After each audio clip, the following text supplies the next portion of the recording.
Alrighty, so I got some pH test strips for the human body. These are, get them online.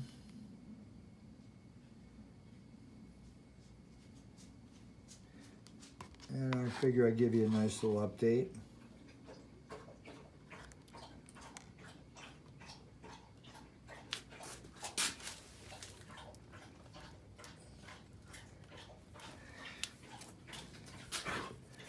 All right, so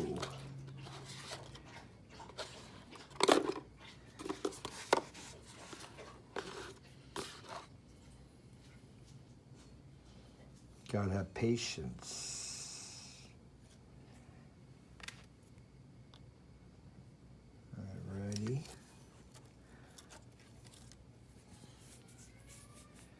Alrighty, let's start off right now. So I just peed on that about a half hour ago. Let's match it up.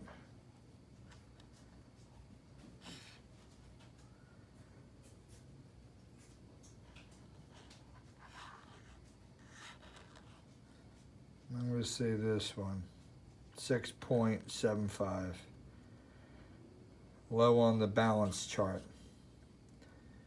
Now this was this morning after I drank a bottle of water that I made the night before, and I drank it before I went to bed.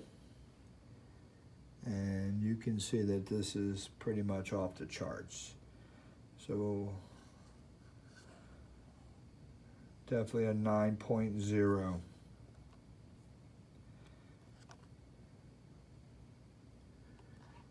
Where it says 2 alkaline. Now remember, when it says 2 alkaline, we're not really talking about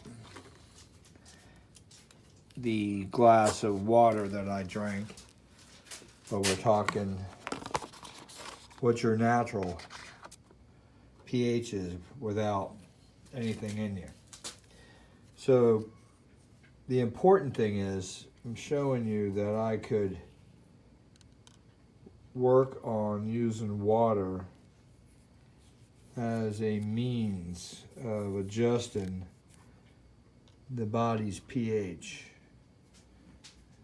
So let's do the math. Let's look at it electrically. So the charts,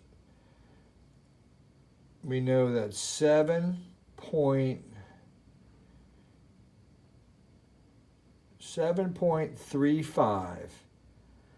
to 7.45. So 7.35 is minus 25 millivolts. 7.45 is minus 50 millivolts. So it doubles by going up by 1 point. Or, no, not even a point. It doubled in voltage. So I guess as it goes up, incrementally, it doesn't double. It's got to have some type of multiplier for it. I got to look into that.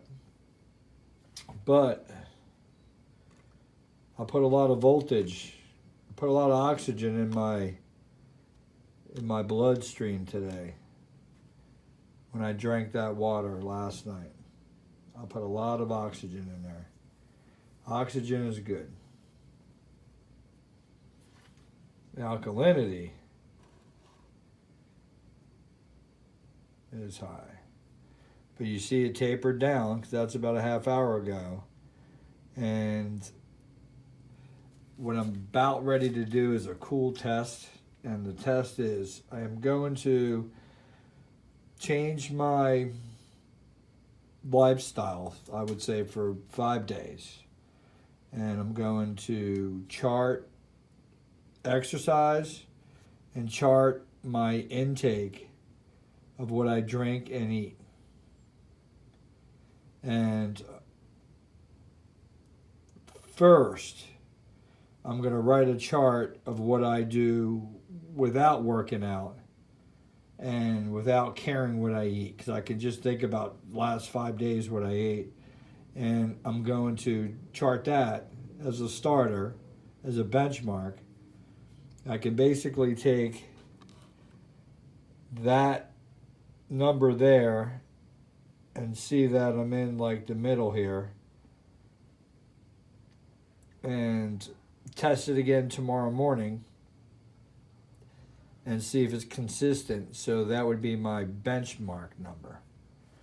So you could see here that if 7.35 to 7.45, you're having good working charge for reproducing your cells. But if you're sitting in the 6.5 and 6.75, and you can see how it doubles its minus voltage as it increases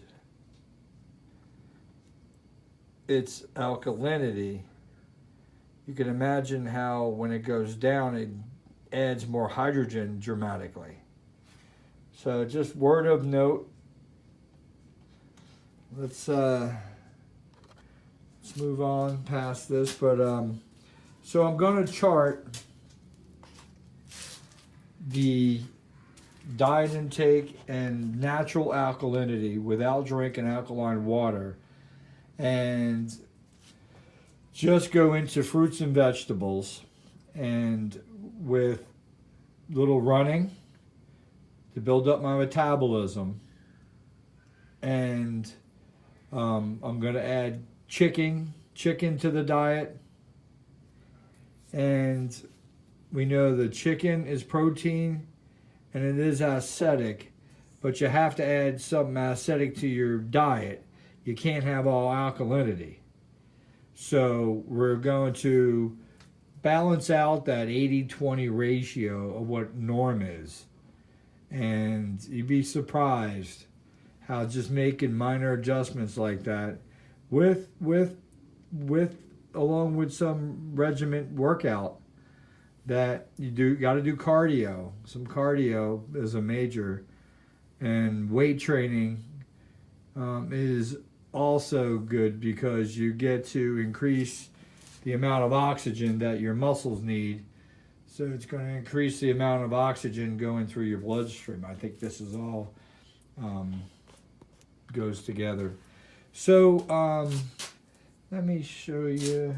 Where do I have my? Where did I put that? There it is. So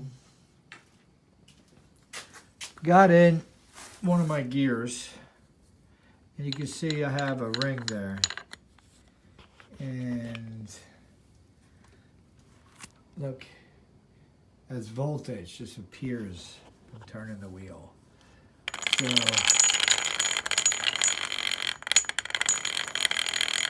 you can see that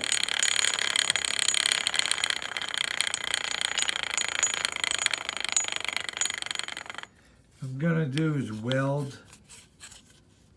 put a weld spot on it and make a lump. So when it turns, it will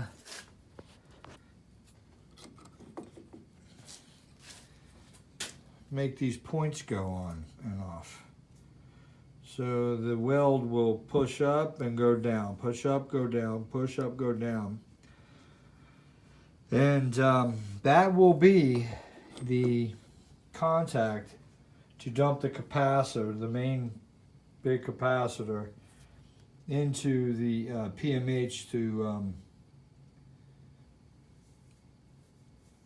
push the PMH to push the wheel, to pull the wheel, we'll say. So that's pretty interesting. And also, I'm going to step the voltage up with a flyback. It'd be like using a car coil,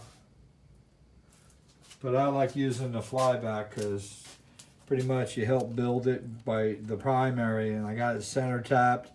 And I also have it bifilar, so we're going to snap. Now remember, this flyback is going to come out, shoot off of one of the capacitors. There's going to be a bank of capacitors that is going to be laid out. And the bank of capacitors, some will be segmented out to just work certain things. And this will be fired up. So this will produce the high voltage, which we're doing some tests. Not on this video, but we'll post up some videos where we're going to test the electrostatic, the capacitance, and the electrostatic. There's going to be some cool tests there. We'll be driving probably about, I don't know, I'm going to say this thing produces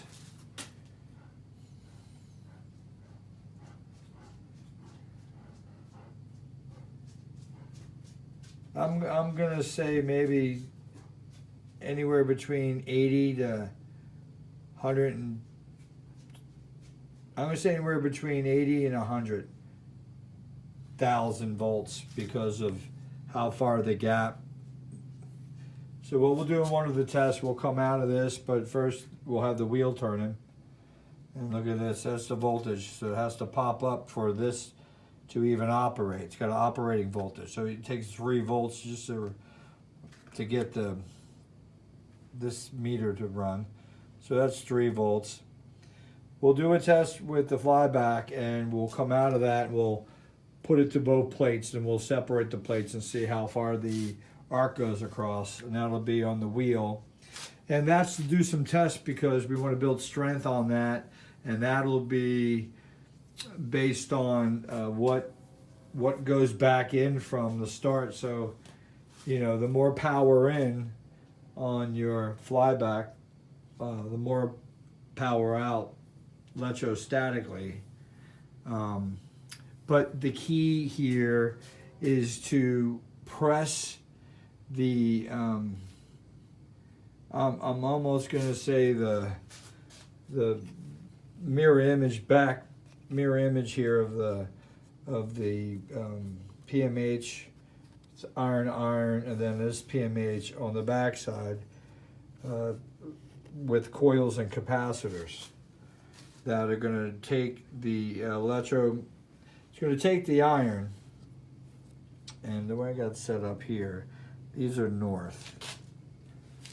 Where's Mr. Compass? I don't know where my compass went. By God, it took off. Yep. Compasses do that. So it took off. But anyway, so that's my north, that's my south. So if you think about how the electromagnetic energy is running here, your north is coming out and going into your south, coming out and going into your south. So on the back side, the way I have this set up is in between. See, that's the north side right there. So in between there, you got iron to iron, and you got iron to iron to the base itself.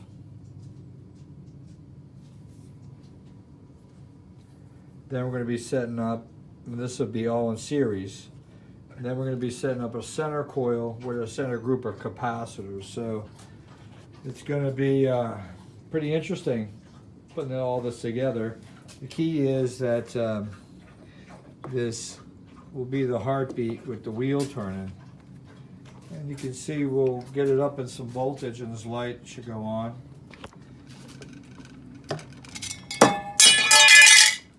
Plug that and break. And those glass too. There you go, light's going on, 7, 8 volts. That means we have 4.5 watt load there, and that doesn't even light up till we get to 3 volts.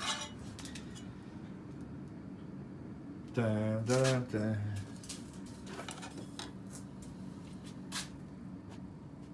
Voltage dropping, so that light needs at least 7 high, 7.5. There it is.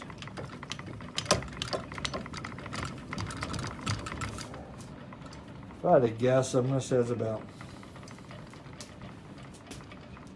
it's gotta be about 1200 RPM, maybe 2000. I'm not sure. I gotta figure out how to use my meter. That's why you need the gear to make this thing accurate, just like a car motor. You can't use a reed switch or a electromagnetic device, because at a certain speed this doesn't even react off of that. It has to slow down. We proved that. And so the better direction was use the gear, utilize the gear underneath, get it to make and break on a car coil, because it had car parts. And from there we'll be able to control when the capacitor dumps into the PMH. When the PMH fires up, it's going to activate that segment of coils, which would be a PMH in front of it, and then it's going to turn off, and then the back EMF of that charged PMH on this side is going to fire inwardly, and that's how I'm trying to drive in. So until you get to the center mass. And this gets a little complicated in here, because what we're trying to do is take 24, go into 16, and then we're going to go into 8, and then we're going to go into 4, and then ultimately we got to go to 2, and then there should be you know, a neutral as well as a positive and negative. So if you want to count it as 3, but it's really like bringing it down to a compression. All right, guys, leave your comments. The electrostatic parts are going to be cool. Remember that. This is very important, because electrostatic into the flyback coming out into a charged capacitor plate, which won't be a plate because there's a lot of loss there. And so is this a lot of loss. But this gets the job done. You know, just plastic, and depends what dielectric medium we're going to use. But Tesla always said that the thicker the slack spring and the thinner the bigger bang you get. So I'm thinking thin based on the voltage that we're going to be producing here. So we don't want that voltage to break through the dielectric, but we're going to have to make sure everything is lined up with the numbers of what we're going to create here. And that's where I'm doing these tests to see with a certain speed, with the certain output, the electrostatic, the electromagnetic, and then the other one more part I'll add, and then we'll jump off of this, is this will be like a big C. So you'll have your grounding pipe, you'll have your wheel. I don't have the motor block, but I don't need it, but it'll come. So basically it'll come down, and then from there needs to be something going back to the pipe, which would be not connected to the pipe, but something variable adjustable that's a spark gap, because there's going to be an inward electromagnetic pulse that will pulse that iron. That iron will have a coil going longitudinally down that pipe, and that will charge that coil, which would be a sensor to turn on and off the electrostatic plates. Because what we're going to do is take the electrostatic from the center as a beat, go into the ground electrostatic plate that will be charged as a I guess a positive or a negative, and then whatever it'll be 2 plates. So one plate will be charged and the other plate will be attracting, and so you're picking up the opposite charge on the other side. And then on the top you will also have a plate, 2 plates, and one will be charged the opposite of what the charge is in the ground. So that electrostatic from the flyback going into the capacitor bank will have the 2 plates will be the capacitor bank. That's obviously can't be, it's got to be 4 plates, 2 up top, 2 down bottom, and the capacitance is the dielectric in between the top and in between the bottom. But there's also got to be some pickups, and the pickups is either going to be the outside casing, or it's got to be the pickup where you pull your energy from, because it'll be the ground filling up the other plate. All right, you guys, leave your comments. Peace out.